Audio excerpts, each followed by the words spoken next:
여호수아 20장 1절부터 6절까지입니다. 레위 지파의 도피성. 오늘부터 배우게 될 여호수아 20장과 21장은 레위 지파의 기업 분배와 도피성에 대한 내용이 기록되어 있습니다. 정확히 표현하자면 레위 지파는 기업이 없기 때문에 그들이 거주할 성읍을 분배하는 내용과 분배받은 성읍 중에서 따로 도피성을 정하는 내용이 기록되어 있습니다. 우리가 앞서 배웠듯이 레위 지파는 이스라엘 12지파 안에 속하지 않은 지파입니다. 12지파 안에 속하지 않은 대신 따로 구별되어 하나님을 섬기는 일에 일평생 봉사하는 직무를 맡게 되었습니다. 출애굽 시절 모세가 시내산에 올라가 율법을 받을 때 이스라엘 백성들이 금송아지 우상을 만들어 범죄한 사건이 있습니다. 이때 레위 지파 사람들이 자신들의 잘못을 제일 먼저 깨닫고 하나님 앞에 헌신하게 되는데, 이 일을 계기로 하나님께서는 레위 지파 사람들을 하나님의 일꾼으로 부르시게 됩니다. 그래서 레위 지파가 12지파 안에서 빠지게 되고 요셉 지파가 2개의 지파로 분리되어 이스라엘 민족이 12지파를 유지하게 됩니다. 레위 지파의 주된 임무는 성막을 옮기고 관리하는 일이었습니다. 광야 40년 생활 중에는 늘 이동해야 했기에 성막을 분리하고 조립하는 일을 반복해야 했습니다. 이 일에는 많은 노동력이 필요했기 때문에 모든 레위 지파 사람들이 동원되어야 했습니다. 그러나 가나안 땅 정착 이후에는 실로라는 장소에 성막을 반영구적으로 설치해 놓았습니다. 더 이상 힘들게 옮겨 다닐 필요가 없어진 것입니다. 이러다 보니 자연스럽게 성막에서 봉사할 인원이 많이 필요하지 않게 됩니다. 그래서 가나안 땅 정착 이후에는 레위 사람들의 임무가 많이 변하게 됩니다.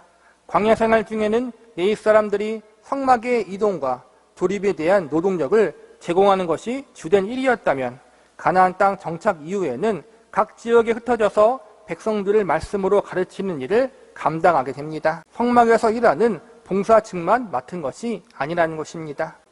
그래서 다른 12지파 사람들은 지파별로 모여 살았지만 레위 지파만은 한 곳에 모여 사는 것이 아니라 가나안 땅 전 지역에 흩어져서 살도록 하셨습니다. 레위 지파는 영적인 선생들로서 이스라엘 모든 지파 속에 들어가 그들을 가르치고 하나님의 뜻대로 백성들을 이끌고 지도하는 사명을 하나님으로부터 부여받았던 것입니다. 오늘 여호수아 20장에서 우리가 배우게 될 말씀은 도피성에 대한 말씀입니다. 1절부터 3절까지는 도피성을 정하라는 명령의 말씀이, 4절부터 6절까지는 도피성을 어떻게 운영해야 하는지에 대한 규례의 말씀이 기록되어 있습니다. 그리고 7절부터 9절까지는 요단 동쪽과 서쪽에 각각 세 성읍씩 도피성을 지정하라는 하나님의 말씀이 나와 있습니다. 모세 오경을 공부할 때 민수기 35장과 신명기 19장에서 도피성에 대한 말씀을 자세히 공부한 적이 있습니다. 도피성 제도는 모세가 살아있을 당시 율법을 통해 받은 제도였습니다. 모세가 살아있을 때에는 광야 생활 중이었기에 앞으로 미래에 해야 할 부분으로 알려주신 말씀이지만, 이제는 가나안 땅에 들어왔기 때문에 지금 현재 바로 실행해야 할 부분으로 주신 말씀인 것입니다. 하나님의 말씀대로, 율법의 말씀대로 이스라엘 백성들은 도피성을 지정하였습니다. 도피성이란 이름 그대로 도망자들이 피하여 들어가는 성입니다. 사람이 사람을 죽이거나 사망에 이르게 하는 잘못을 저지르면 당사자는 이 도피성으로 도망을 갈 수가 있었습니다. 우리는 오늘 본문 말씀을 통해서 도피성 제도를 지정하신 이유에 대해서, 그리고 이 도피성의 제도를 통하여 하나님이 하나님 백성들에게 전달하고자 하셨던 교훈과 가르침은 무엇이었는지에 대해서 살펴보는 시간을 가져보도록 하겠습니다. 우선 도피성이란 무엇인지 살펴보도록 하겠습니다. 본문 2절과 3절을 보시기 바랍니다. 이스라엘 자손에게 말하여 이르기를, 내가 모세를 통하여 너희에게 말한 도피성을 너희를 위하여 정하여 부지 중에 실수로 사람을 죽인 자를 그리로 도망가게 하라. 이는 너희를 위해 피해 보복자를 피할 것이니라. 여기서 보니까 모세를 통하여라는 말이 나오는데, 이는 율법을 통해 기록하게 하신 도피성에 대한 규례를 뜻합니다. 도피성은 이름 그대로 도망자들이 들어가는 성입니다. 사람을 죽이거나 사망에 이르게 하는 잘못을 저지르면 당사자는 이 도피성으로 도망갈 수 있었습니다. 율법이 기록된 시기가 지금으로부터 3000년도 더 됐습니다. 그 당시에는 사람을 죽이면 그 당사자도 반드시 죽어야만 했습니다. 눈은 눈으로, 이는 이로 갚아야 한다는 것이 그 당시의 법이었습니다. 누군가의 생명을 해야하면 그 자신도 목숨을 내놓아야만 했습니다. 그런데 사람의 죽음이 고의적인 것도 있지만 실수로 뜻하지 않은 사고로 인해 죽을 수도 있었습니다. 특별히 도피성은 실수나 뜻하지 않은 사고로 사람의 생명에 해를 입힐 때 그 당사자가 도망갈 수도 있는 성이었습니다. 고대 사회에서는 고의적인 살인뿐 아니라 실수나 사고로 인해 사람이 죽으면 죽은 사람의 가족이나 친척들이 당사자에게 원수를 갚아도 문제가 되지 않았습니다. 그런데 하나님은 고의적인 살인이 아니라면 실수나 사고로 인한 죽음에 대해서는 당사자의 죽음으로 심판하기보다는 용서를 통한 새로운 기회를 주시기를 계획하셨습니다. 본문 5절을 보시기 바랍니다. 피해 보복자가 그의 뒤를 따라온다 할지라도 그들은 그 살인자를 그 손에 내주지 말지니 이는 본래 미워함이 없이 부주 중에 그의 이웃을 죽였습니다. 하나님은 실수나 사고, 비고의적으로 사람을 죽인 당사자들에 한해서 도피성에 들어가면 목숨을 살릴 수 있는 율법을 제정하시게 된 것입니다. 어쩔 수 없었던 상황과 실수에 대한 죽음은 정상 참작이 필요하다는 것입니다. 물론 비고의적으로 사람을 죽인 것이 잘못이 아니라는 의미는 아닙니다. 비고의적으로 사람을 죽인 것도 소중한 사람의 생명을 해한 것이기 때문에 그 잘못에 대한 대가를 치러야 합니다. 그래서 비고의적으로 생명을 해한 사람이 도피성에 들어가면 죽음의 형벌은 면할 수 있지만 일정 기간 동안 도피성 안에서 살아야만 했습니다. 자유를 박탈당한 채 도피성 안에서만 살아야 하는 그러한 형벌을 감내해야 했습니다. 이번에는 도피성을 만들도록 하신 하나님의 의도에 대해서 살펴보도록 하겠습니다. 도피성이 존재하는 이유는 하나님의 정의와 공의를 실현하기 위해서입니다. 당시 고대 사회에서는 눈은 눈으로 이는 이로 갚는 것이 당연한 법이었습니다. 그렇기 때문에 아무리 비고의적으로 사람의 생명을 해야 했어도 죽은 사람의 가족들이 당사자에게 원수를 갚는 것이 전혀 문제되지 않았습니다. 그런데 어떤 사람이 사람을 죽이지 않았는데 억울하게 누명을 쓰거나 오해를 당하는 경우도 있을 수 있습니다. 사건의 정확한 경위나 상황이 밝혀지지 않은 상황 속에서 누군가가 의심된다고 해서 아무나 살인자나 가해자로 몰아갈 수 없는 것입니다. 또한 죽은 사람의 가족들이 누명을 쓴 사람이나 오해를 받은 사람을 살인자로 단정짓고 죽일 수 있는 경우도 발생할 수 있습니다. 이러한 경우에는 또 다른 피해자가 발생하게 되고 그러면 여러 집안과 가문끼리 또 다른 원수가 생기게 됩니다. 그러다 잘못하면 살인이 살인을 낳고 더 많은 사람이 서로에게 원수가 되어 끝나지 않은 피해 보복이 발생할 수도 있습니다. 그래서 일단 사람이 죽는 일이 발생하면 당사자는 무조건 도피성으로 피해야 합니다. 도피성은 일종의 살인자들의 잘못을 입증하고 가리는 보호소요 법원이라고 할 수 있습니다. 본문 6절을 보시기 바랍니다. 그 살인자는 회중 앞에 서서 재판을 받기까지 또는 그 당시 대제사장이 죽기까지 그 성읍에 거주하다가 그 후에 살인자는 그 성읍 곧 자기가 도망하여 나온 자기 성읍 자기 집으로 돌아갈지니라 하라 하시니라. 도피성을 가면 자신의 죄에 대하여 잘못에 대하여 재판을 받을 수 있는 기회가 생기는 것입니다. 그런데 그 사람이 고의적으로 사람을 죽인 것이 밝혀지면 그 사람은 율법에 따라 사형을 받아야 합니다. 만약 그 사람이 부주 중에 사람의 생명을 해한 것이 밝혀지면 실수나 사고로 인해 사람이 죽은 것으로 밝혀지면 그는 죽임을 당하지 않고 도피성 안에서 살아야만 했습니다. 그러나 당사자가 사람을 죽이지 않았다는 것이 밝혀지면 그는 무죄로 풀려나 다시 자유를 얻을 수 있게 됩니다. 하나님은 이처럼 죄를 지은 사람과 새로운 기회를 줄 사람을 가려내기 위해서 또한 억울하게 누명을 쓴 사람이 생기지 않도록 이 도피성의 제도를 만드신 것입니다. 또한 이를 통해서 사람이 서로 원수를 갚기 위해 또 다른 사람의 생명을 함부로 해하는 일이 발생하지 않도록 이 도피성의 제도를 만드신 것입니다. 하나님은 하나님 백성들의 삶 속에서 하나님이 원하시는 바른 정의와 공의가 실현되게 하기 위해서 도피성을 만들도록 하셨다고 볼 수 있습니다. 성경은 일관되게 하나님을 정의와 공의의 하나님이라고 가르치고 있습니다. 잘 사는 사람이든 못 사는 사람이든 높은 사람이든 낮은 사람이든 하나님은 공평하게 법을 적용하고 재판해야 한다고 율법에서 가르치고 있습니다. 마지막으로 도피성을 통해 보여주고자 했던 하나님의 궁극적인 의도에 대해서 살펴보도록 하겠습니다. 위에서 배웠듯이 도피성은 하나님의 정의와 공의를 나타내고 있습니다. 그런데 한 발 더 나아가 도피성은 하나님의 은혜와 사랑을 나타냅니다. 재판을 받고 만약 비고의적으로 사람의 생명을 해한 것이 밝혀지면 그는 도피성 안에서 살아야 했습니다. 이 도피성 안에 있으면 원수들이 당사자를 해할 수 없습니다. 오늘 본문에 나와 있지 않지만 민수기 35장에 보면 만약 사람을 죽인 당사자가 이 도피성을 나가면 피해 보복자, 즉 죽인당한 가족들이 이 당사자에게 원수를 갚아도 문제가 없다고 나와 있습니다. 즉 이 당사자가 살기 위해서는 이 도피성 안에 계속 머물고 있어야 하는 것입니다. 도피성 안에 있는 사람이 죄가 없어서 죽지 않은 것이 아닙니다.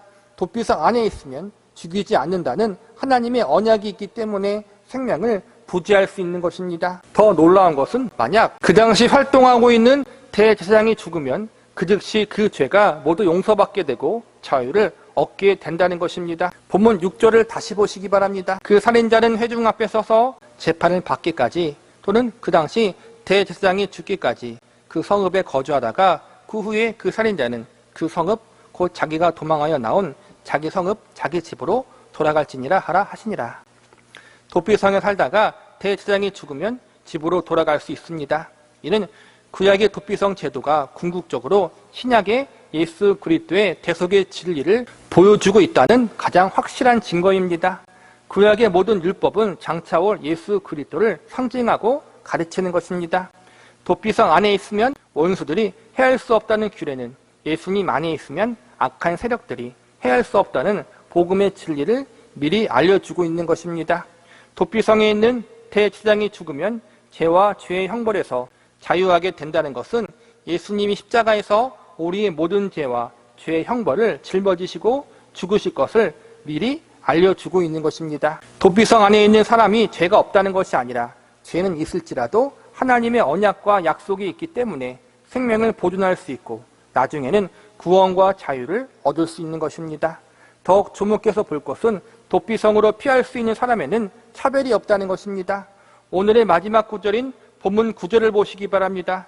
이는 곧 이스라엘 모든 자손과 그들 중에 거류하는 거류민을 위하여 선정된 성읍들로서 누구든지 부지 중에 살인한 자가 그리로 도망하여 그가 회중 앞에 설 때까지 피해 보복자의 손에 죽지 아니하게 하기 위함이니라. 이스라엘 자손들뿐 아니라 거류민들도 도피성의 혜택을 볼 수 있다는 것입니다. 거류민은 이스라엘 땅에 사는 이방 사람들을 뜻합니다.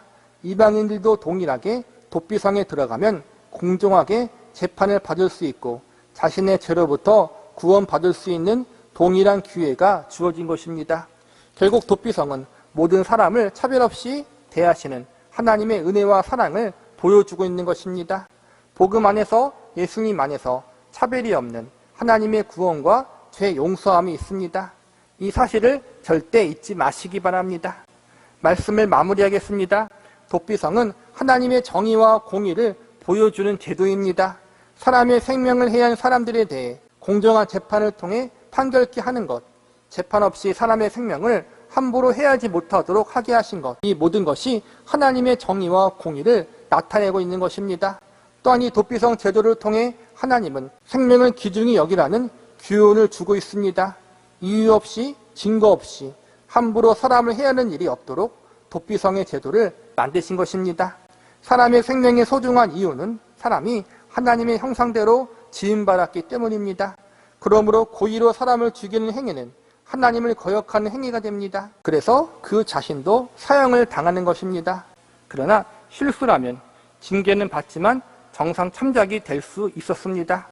신명기 19장에 보면 도피성에 대하여 하나님이 추가적으로 설명해 주는 말씀이 나옵니다. 여기에 보면 하나님이 이스라엘 사람들이 사는 지역을 잘 나누어서 도피성을 적절하게 배치하라고 명령하십니다. 이 명령대로 모든 사람들이 걸어서 하루가 안 걸리는 거리에 도피성을 배치하게 됩니다. 본문 7절과 8절을 보시기 바랍니다. 이에 그들이 납달리의 산지 갈릴리 게데스와 에브라임 산지의 세겜과 유다 산지의 기럇 아르바 곧 헤브론과 여리고 동쪽 요단 저쪽 루벤 지파 중에서 평지 광야의 베셀과 갓 지파 중에서 길닷 나목과 므낫세 지파 중에서 바산 골란을 구별하였으니 요단강 동쪽에 3개, 서쪽에 3개, 총 6개의 도피성이 지정되었는데 모두가 일정한 거리를 두고 있습니다. 가나안 땅 어느 곳에 있든지 모두가 쉽게 찾아갈 수 있도록 적절한 위치와 거리를 생각해서 도피성을 정한 것입니다.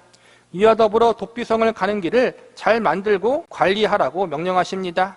이 하나님의 명령에 따라 도피성으로 가는 길을 1년에 한 번씩 모든 이스라엘 백성들이 동원되어서 잘 정리해야 했습니다. 길이 상하거나 망가진 곳이 있으면 모든 백성들이 이를 고치고 길을 가는데 불편함이 없도록 만들어야 했습니다. 중간에 원수들에게 잡히는 일이 없도록 누구나 쉽고 빠르게 도피성으로 도망갈 수 있도록 도피성으로 가는 길을 책임지고 잘 만들어 놓으라고 하나님이 직접 명령하셨습니다. 이처럼 도피성은 하나님의 정의와 공의를 잘 보여주는 제도라고 할 수 있습니다. 이에 한 발 더 나아가 도피성은 하나님의 은혜와 사랑을 보여주는 제도이기도 합니다. 실수로 사람의 생명을 해한 사람들에게 하나님은 그들의 생명을 보존케 하심으로 다시 한번 새로운 삶을 살아갈 수 있는 기회를 허락하신 것이 바로 이 도피성 제도 속에 담긴 하나님의 마음입니다. 오늘날 살고 있는 우리들에게도 도피성은 크게 2가지 교훈을 주고 있습니다. 가장 우선적으로 도피성은 예수님 안에 들어와야 구원받을 수 있음을 상징적으로 보여주고 있습니다. 도피성 안에 있으면 나를 해하려고 하는 원수들이 들어올 수 없습니다. 나를 해하려는 원수는 궁극적으로 죄와 사망입니다. 악한 사단의 세력들입니다. 그들은 나를 죽여 영원한 지옥불 속에 잡아가려고 합니다. 그러나 예수님 안에 있으면 그분이 나의 든든한 피난처가 되어주십니다. 도피성은 죄인들의 피난처입니다. 예수님 역시 저와 여러분의 든든한 피난처요 구원되심을 우리는 알아야 합니다. 그 다음 도피성은 예수님의 십자가 은혜, 대속의 공로를 상징적으로 보여주는 제도입니다.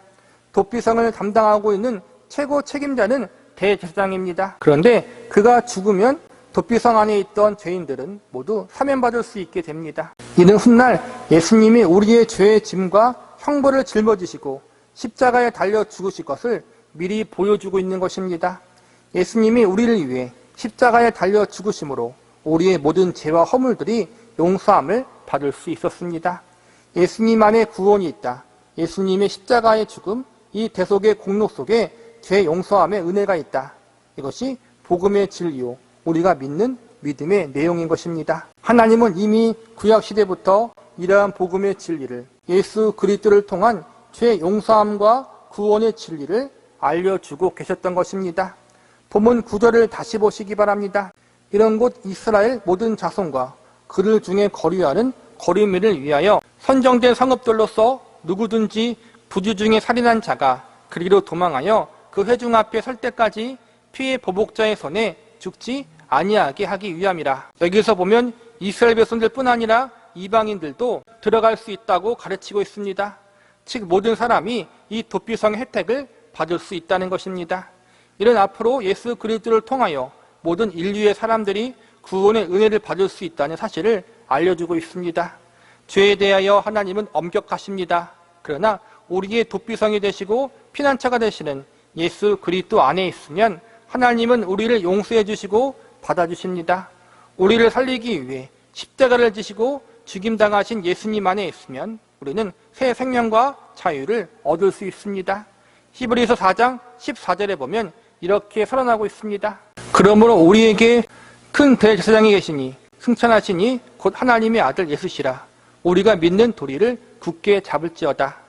예수님이 우리의 큰 대제사장이 되어주십니다. 이 예수님을 믿는 도리를 굳게 붙잡으시기 바랍니다. 내가 연약하고 부족하여 넘어지고 실패했더라도 언제나 큰 대제사장이 되신 예수님께 나아가면 예수님은 우리의 피난처가 되어주시고 우리를 받아주시고 용납해 주십니다. 예수님이 우리의 영원한 안식처가 되어주십니다.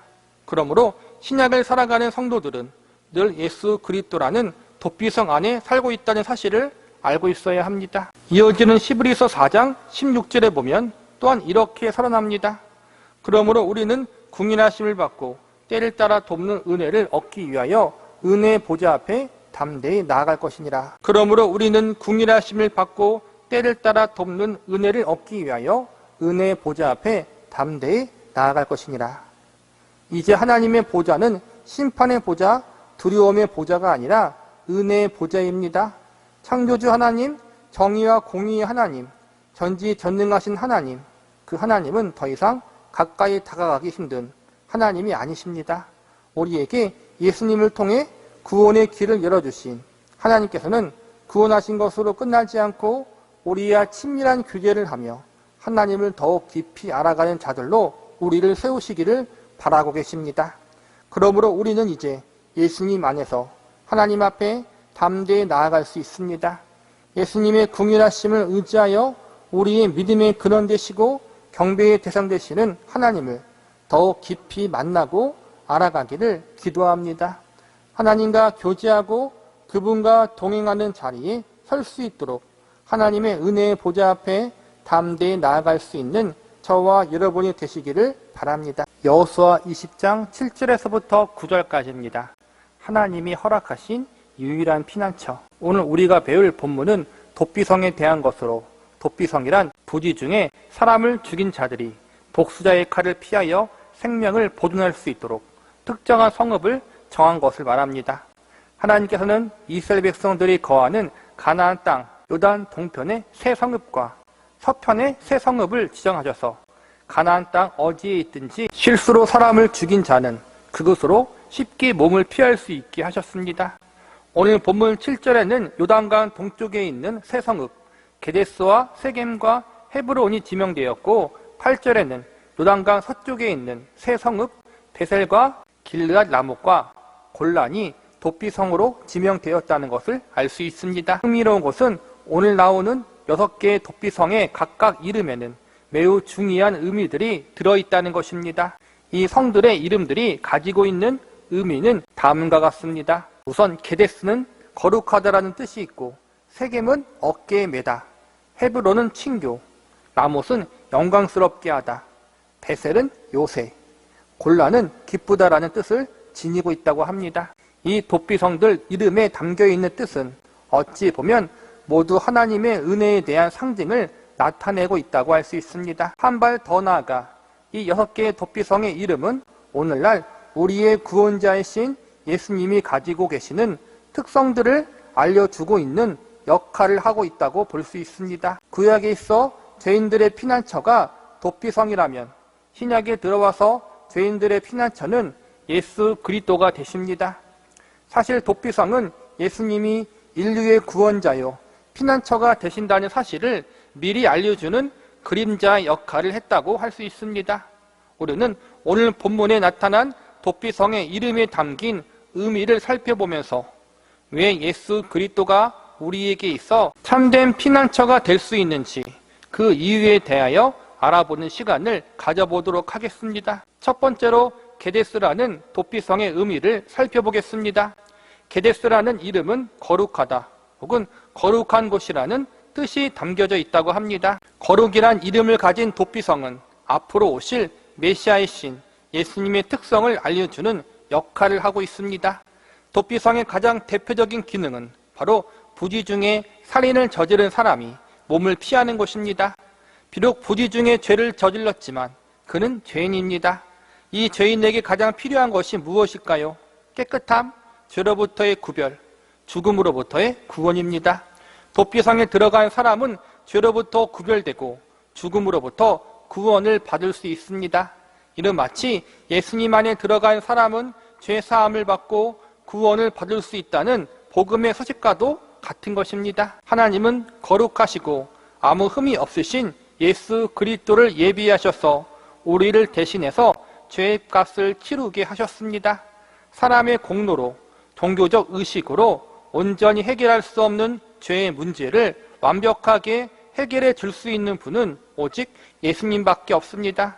게데스, 곧 거룩한 도피성이란 이름은 결국 예수님만이 우리들의 도피성이 되어주셔서 그분 안에 거하면 우리의 죄를 사하여 주시고 죄와 구별되어 거룩한 사람들이 되게 하여 주신다는 사실을 우리에게 알려주고 있는 것입니다. 게데스 되시는 예수님, 우리의 거룩이 되어주시는 예수님의 말로 죄로부터 가장 안전하고 완벽한 도피성이 되어주신다는 사실을 믿으시기 바랍니다. 두 번째로 세겜이라는 도피성의 의미를 살펴보겠습니다. 세겜이란 이름은 어깨에 매다라는 뜻이 있습니다. 무엇을 어깨에 맬까요? 그것은 바로 죄에 대한 짐을 어깨에 매는 것입니다. 죄로 인해 도피성에 들어온 사람, 그의 죄를 이 도피성이 대신 어깨에 매어 죄인의 짐을 덜어준다는 의미가 있는 것입니다. 신약에 와서 예수님이 우리에게 무엇이라고 말씀하셨습니까? 수고하고 무거운 짐진 자들아 다 내게로 오라. 내가 너희를 쉬게 하리라. 이렇게 말씀하셨습니다. 우리 예수님이 세겜의 도피성과 같이 죄인들의 무거운 짐을 모두 그분의 어깨에 메어주셨습니다. 도피성 안에 들어가면 죄에 대한 짐을 내려놓을 수 있듯이 예수님 안에 들어가면 우리의 무거운 죄의 짐을 내려놓을 수 있다는 것입니다. 세겜이라는 도피성의 이름은 예수님만이 우리의 죄의 짐을 대신 짊어지시는 우리의 진정한 구원자라는 사실을 알려주고 있는 것입니다. 우리가 우리 자신의 주인이 되어 친히 자신의 죄와 인생의 짐을 지면 결코 안식할 수 없습니다. 그러나 예수님께서 우리의 주인이 되시면 우리는 그분 안에서 참된 안식과 쉼을 얻을 수 있습니다. 예수님께서 친히 우리의 죄의 짐을 어깨에 메고 대신 들어주십니다. 지금의 죄의 짐 때문에, 인생의 짐 때문에 지쳐 있습니까? 피곤해 있습니까? 세겜 되시는 예수님, 우리의 모든 죄의 짐을 대신 짊어주시는 예수님 안에 들어오셔서 참된 평안과 위로를 받으시기 바랍니다. 세 번째로 헤브론이라는 도피성의 이름을 살펴보겠습니다. 헤브론은 친교 혹은 교제라는 의미를 가지고 있습니다. 도피성에 들어간 사람이 가장 먼저 경험하게 되는 고통이 무엇입니까? 바로 단절의 고통입니다. 자신이 지은 죄 때문에 자신의 사랑하는 가족들과 떨어져 살아야 하는 단절의 아픔을 겪는 것입니다. 그러나 그 당시 대제사장의 직분을 맡은 사람이 죽으면 죄를 용서받을 수가 있었습니다. 대제사장이 죽으면 다시 사랑하는 가족들의 품으로 돌아가 사랑하는 이들과 교제를 회복할 수 있었습니다. 이것은 오늘날 우리들의 모습과 같습니다. 우리들도 죄를 지었기 때문에 하나님과 관계가 단절되는 아픔을 겪어야만 했습니다. 죄로 인해 하나님과 원수가 되었고 우리의 영혼은 하나님 앞에 나아갈 수 없는 영적 사망의 상태로 살아야 했습니다. 그러나 하나님께서는 대제사장이 되시는 예수 그리스도를 통하여 죄로 인해 단절되었던 하나님과의 관계를 회복시켜 주셨습니다. 그분의 대속의 은혜와 공로로 인하여 죄인된 우리들이 용서받고 다시 하나님 앞에 나아가 교제하며 영적인 기쁨을 누릴 수 있게 되었습니다. 오직 예수님 안에 있어야만 하나님과의 교제가 가능해집니다. 예수님을 통하지 않고서는 하나님 아버지와 사귐을 가질 수가 전혀 없습니다. 헤브론이라는 도피성의 이름은 결국 예수님 안에 있어야 하나님과의 참된 교제가 가능하다는 사실을 우리에게 가르쳐 주고 있는 것입니다. 헤브론 되시는 예수님, 우리의 교제와 친교의 근원 되시는 예수 그리스도 안에서 하나님과 교제하며 하나님이 주시는 영적인 기쁨과 즐거움, 그리고 참된 안식을 누리실 수 있기를 바랍니다. 네 번째로 나봇이라는 도피성의 이름을 살펴보겠습니다. 나봇의 뜻은 영광 혹은 고귀하게 되다라는 뜻을 가지고 있습니다. 인간은 태어날 때부터 죄인으로 태어나고 죄로 인해 천국의 소망을 가질 수 없는 존재들로 살아갑니다. 이 땅에서의 삶이 전부라고 생각하다가 마지막 날 상과 함께 멸망당할 수밖에 없는 존재가 우리들의 운명인 것입니다. 그러나 이러한 비참하고도 불쌍한 처지에 있는 우리들을 하나님께서 불쌍히 여겨주셔서 예수 그리스도의 대속의 사역을 통해 우리와 하나님과의 관계를 새롭게 하여 주셨습니다. 우리는 모두 죄인입니다. 그러나 예수 그리스도의 대속의 공로가 우리를 깨끗하게 하여 주셨고 우리를 하나님의 자녀가 되게 해주셨습니다. 우리는 저주받은 자식에서 영광되고 고귀한 하나님의 자녀가 되었습니다. 이 모든 것은 우리가 무엇을 행했기 때문이 아니라 오직 예수님 안에 거하게 될 때 가능하게 됩니다. 내가 잘해서가 아니라 예수님이 하나님이 원하시는 모든 기준을 충족시켰기 때문입니다. 우리가 영광받을 하나님의 자녀가 될 수 있는 것, 고귀한 하나님의 백성이 될 수 있는 것은 예수님 안에 있기 때문입니다. 라못이라는 도피성의 이름은 결국 예수님이 우리의 도피성이 되어 주셔야만 우리가 예수님 안에서 고귀한 하나님의 자녀와 백성으로 살아갈 수 있다는 사실을 알려주고 있는 것입니다. 라못 되시는 예수님, 우리의 영광과 존귀 되시는 예수님 안에 거하심으로 하나님의 고귀한 자녀와 백성으로 사실 수 있는 저와 여러분이 되시기를 바랍니다. 다섯 번째로 베셀이라는 도피성의 이름을 살펴보겠습니다. 베셀은 요새 혹은 강한 성이라는 의미가 있습니다. 인간은 죄인인 까닭에 죄가 가져오는 영원한 형벌과 사망에서 자유로울 수 없습니다. 마치 죄인이 도피성에 들어가지 않으면 죽임을 당할 수밖에 없는 것처럼 우리는 예수 그리스도 안에 들어가지 않으면 영원한 죽음에서 벗어날 방법이 없습니다. 우리는 전적으로 죄의 값인 사망 앞에서 또한 그에 따른 영원한 저주와 형벌 앞에서 아무런 저항을 할 수 없습니다. 이러한 까닭에 하나님은 예수 그리스도를 우리의 강한 도피성으로 예비해 놓으셨습니다. 누구든지 이 예수 그리스도 안으로 들어오기만 하면 그 어떠한 세력도 우리를 정죄하거나 심판할 수 없게 됩니다. 죄에서 해방되어 영원한 삶을 보장받게 됩니다. 예수님 밖에서는 님의 죄에 대한 엄중한 심판이 있지만 예수님 안에는 하나님의 은혜와 사랑이 있습니다. 베셀이라는 도피성의 이름은 결국 예수님 안에 하나님의 참된 용서와 자비와 긍휼이 있음을 알려주고 있는 것입니다. 우리의 베셀 되시는 예수님, 우리의 강한 산성이요 구원자 되시는 예수님 안에 있으면 그 어떠한 악한 세력도 우리를 건드릴 수 없습니다. 아무도 하나님의 손에서 예수 그리스도 안에 있는 우리를 건들 수가 없습니다. 그분 안에 있으면 우리는 영원히 안전하게 됩니다. 예수 그리스도 안에서 주어지는 참된 구원의 안식, 안전의 기쁨을 누릴 수 있는 저와 여러분이 되시기를 바랍니다. 여섯 번째로 곤란이라는 도피성의 이름을 살펴보겠습니다. 곤란은 기쁨이란 뜻을 가지고 있다고 합니다. 우리가 이 땅에 살면서 여러 가지 육적인 일들로 인해 만족을 누리며 기쁨을 누리게 됩니다. 돈과 명예, 성공과 번영 등을 경험하며 만족을 얻고 기쁨을 얻게 됩니다. 그러나 이 모든 것들은 결국 일시적인 만족이요 한시적인 기쁨에 지나지 않습니다. 성경에서 가르치듯이 한때 피었다가 시드는 꽃과 같은 것입니다. 아무리 세상에서 모든 것을 가지고 누릴지라도 인간의 마음속에 있는 공허함은 세상의 그 어떠한 것으로도 채울 수가 없습니다. 그러나 그러한 우리의 공허함과 갈급함을 예수님께서 채워주십니다. 우리가 예수님 안에 거하게 될 때 그분은 우리에게 참된 기쁨과 평안을 우리들의 마음속에 채워주십니다. 죄로 인해 죽었던 우리들, 인생 가운데 아무런 소망과 목표 없이 살았던 우리들, 영원한 기쁨이 무엇인지 모른 채 단순히 이 땅에서의 육체적 쾌락이 전부인 줄 알았던 우리들에게 예수님이 참된 하늘의 기쁨과 소망이 무엇인지를 알려주십니다. 곤란이라는 도피성의 이름은 결국 우리에게 예수님만이 우리의 영원한 기쁨과 소망 되신다는 사실을 알려주고 있는 것입니다. 우리의 곤란 되시는 예수님, 우리의 참된 기쁨과 영원한 소망 되시는 예수님 안에 들어가시기 바랍니다. 예수님은 우리의 영원한 영광이요 기쁨이 되어주십니다. 산 가운데 방황하며 아직도 갈급한 심령을 채우지 못하고 이리저리 헤매이고 계십니까?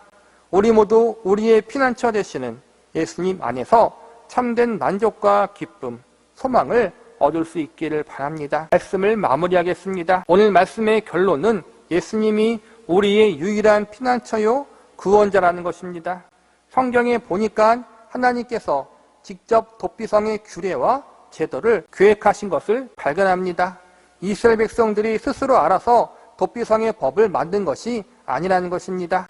즉 인간의 생각대로 인간의 계획대로 정한 것이 아니라 하나님이 전적으로 직접 계획하시고 선택하신 죄인들의 피난처가 바로 도피성의 법인 것입니다.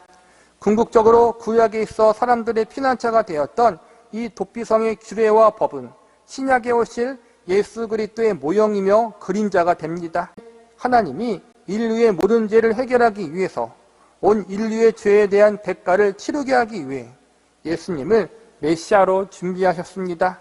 마치 하나님이 하나님 백성들을 위해 친히 도피성을 계획하시고 준비하셨던 것처럼 온 인류를 위해 예수 그리스도라는 구원의 길을 친히 준비하시고 계획하셨습니다. 사람들이 자신의 죄 때문에 도피성에 들어가듯 자신들의 위험으로부터 안전하기 위해 도피성에 가듯 우리는 우리의 죄로부터 벗어나기 위해 죄로 인한 영원한 죽음에서 벗어나기 위해 인생의 모든 공고함과 환난으로부터 안전하게 보호받기 위해 예수 그리스도 안에 피해 들어가야 합니다. 예수 그리스도를 떠나서는 죄에 대한 형벌을 벗어날 길이 없습니다. 예수 그리스도를 떠나 다른 곳에서 나의 인생은 물론 죽음 저 너머에 있는 인생까지 안전하게 보호받고 보장받는 길은 없습니다.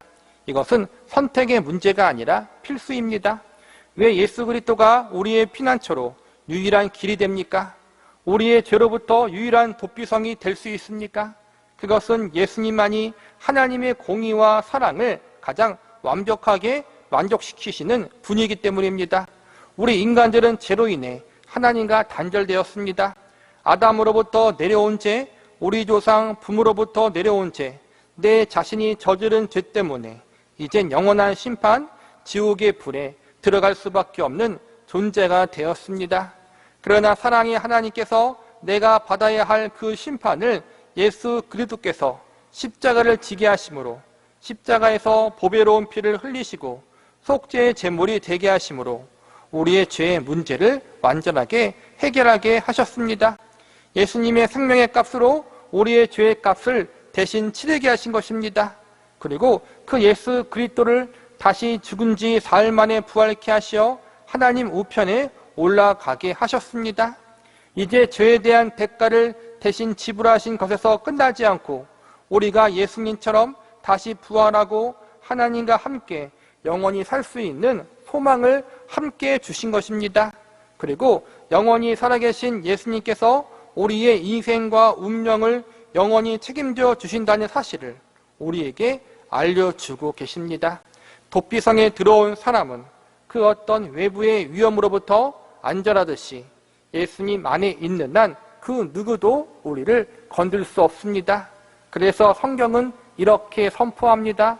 내가 확신하노니 사망이나 생명이나 천사들이나 권세자들이나 현재일이나 장래일이나 능력이나 높음이나 깊음이나 다른 아무 피조물이라도 우리를 우리 주 그리스도 예수 안에 있는 하나님의 사랑에서 끊을 수 없으리라. 결국 이 도피성들 이름에 담겨있는 뜻은 모두 하나님의 은혜에 대한 상징을 나타내고 있는 것입니다.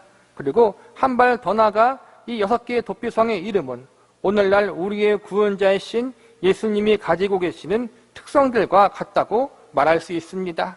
죄로 인해 거룩하지 못한 우리를 예수님 안에서 거룩하게 하시고 죄의 짐의 무게 때문에 괴로워하는 우리를 그분의 어깨로 대신 짊어주십니다. 죄로 인해 단절되었던 하나님과의 관계를 회복시켜 주시고 우리의 영광, 우리의 안전한 산성 같은 요새, 우리의 영원한 기쁨과 즐거움이 되어주십니다. 도피성은 특정 인물만 들어갈 수 있는 것이 아니라 어느 누구나 들어올 수 있는 곳입니다.